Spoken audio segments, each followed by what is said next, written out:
Agriculture in Kenya dominates Kenya's economy. 15 to 17% of Kenya's total land area has sufficient fertility and rainfall to be farmed, and 7 to 8% can be classified as first-class land. In 2006, almost 75% of working Kenyans made their living by farming, compared with 80% in 1980.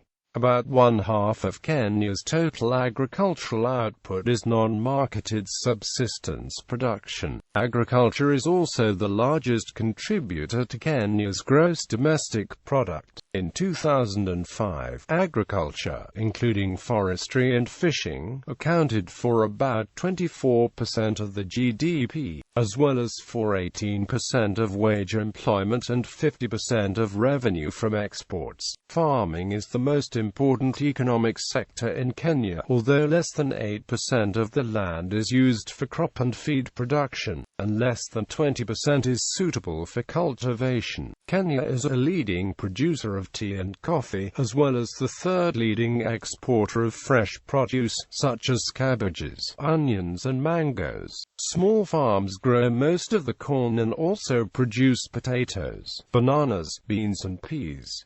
Agricultural products. Sweet potatoes. The most common varieties that Kenyan sweet potato farmers grow are white, red and purple. The yellow-fleshed sweet potato's popularity has increased due to nutritionists promoting it as a source of vitamin A, which is lacking in the Kenyan diet. The vitamin A deficiency is not fatal, but it leaves the immune system depleted and susceptible to measles, malaria and diarrhea. The deficiency also may cause blindness.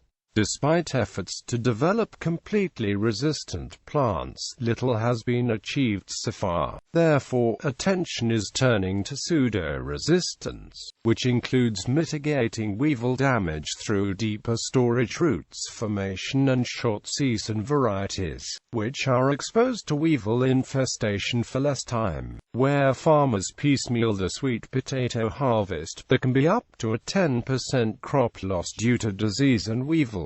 Beetle pests can completely destroy sweet potato plantations. Flowers. Kenya is the world's third largest exporter of cut flowers. Roughly half of Kenya's 127 flower farms are concentrated around Lake Naivasha, 90 kilometers northwest of Nairobi. To speed their export, Nairobi Airport has a terminal dedicated to the transport of flowers and vegetables. The Kenya Flower Council says that the flower industry directly employs 90,000 and a further 500,000 indirectly in auxiliary services. Kenyan flowers make up 30 to 35% of flowers auctioned in Europe.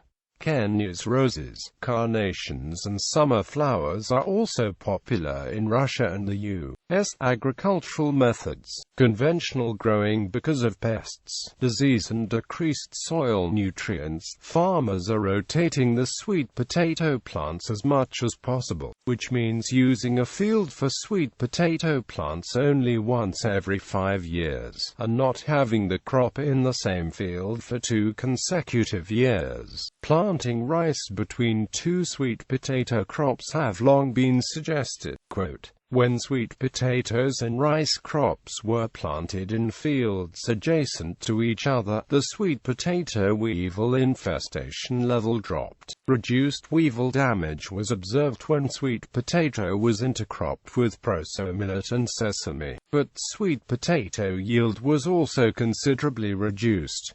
The sweet potato has been found to inhibit germination of proso millet. Quote, this crop rotation and growing pattern is very common in Africa. Weed control requires many hours of manual labor. Uncontrolled weed growth reduces crop yield by as much as 60%. Some farmers solve this problem by cultivating a smaller area, but this also reduces total yields. Herbicides are too expensive for most smallholders. Quote, When the sweet potato plant is propagated a number of consecutive times, the yield decreases and virus buildup increases. Viruses can be removed by heat treatment. Organic growing. An 8-year comparative study, the Sustainable Agriculture Farming Systems Project, compared conventional farming systems with differing practices of crop rotation and soil substance. The results showed that organic methods had yields in the same range as conventional systems for all crops that were studied, and for some crop studies, the yield level was higher for organics than conventional systems. The organic systems were noted for increases in the organic carbon content of the soil and larger pools of stored nutrients, each of which is critical for long-term fertility maintenance.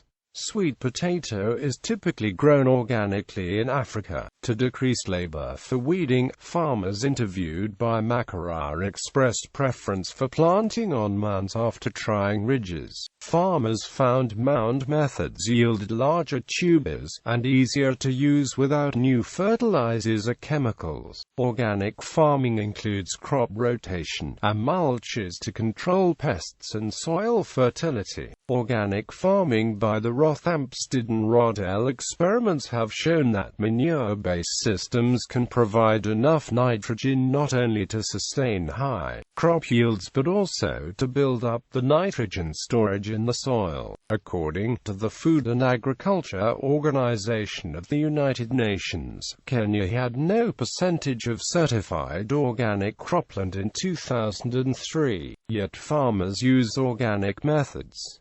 Genetically altered growing. Many farmers in Kenya refer to genetically modified maize delivered by the U.S. as the Trojan horse. GMs are currently illegal in Kenya, although the U.S. continues to send modified maize to Kenya in the form of aid. Kenyans and other Africans, like Malawians and Zimbabweans, grind maize into flour before distributing it. Some activists have said that the U.S. is purposefully sending GM food as aid to undercut the organic export market and cause Europe to start buying. For the U.S., other farmers may not be aware of GMs, and others are, as Holly said, simply too poor. If a farmer uses the chemicals, the soil becomes poor. Greenhouse farming in Kenya. Kenya has a high birth rate which has led to a reduction in available farming land.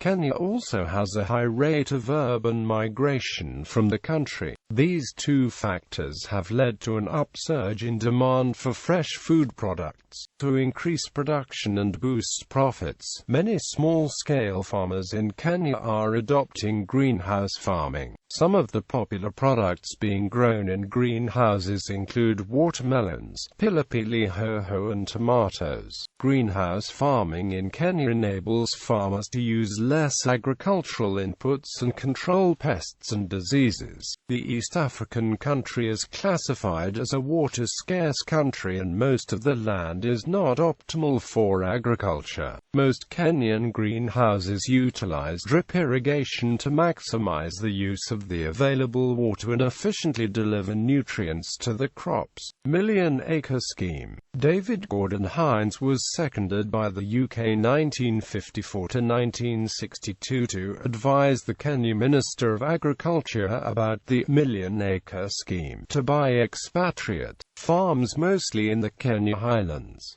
Agricultural research by government institutions. The Kenya Agricultural Research Institute is mandated with relevant research. KARI is the national institution bringing together research programs in food crops, horticultural and industrial crops, livestock and range management, land and water management, and socio-economics. KARI promotes sound agricultural research, technology generation and dissemination to ensure food security through improved productivity and environmental conservation. KARI was established in 1979 as a semi-autonomous government institution. The new institute continued research activities from the East African Agricultural and Forestry Research Organization, East African Veterinary Research Organization, and, finally, the Ministries of Agriculture and Livestock Development. In 1986, the Kenyan government recognized the challenge to meet long-term food production constraints in the country. The Kenya Veterinary Vaccines Production Institute and the Kenya Trypanosomiasis Research Institute have been integrated into KURI more recently. This was due to the recognition of the need by the government to further strengthen its agricultural research system to create an institutional framework to effectively manage, reorganize and consolidate agricultural research within the country. By Act of Parliament, the Kenya Agricultural and Livestock Research Organization was established in 2013.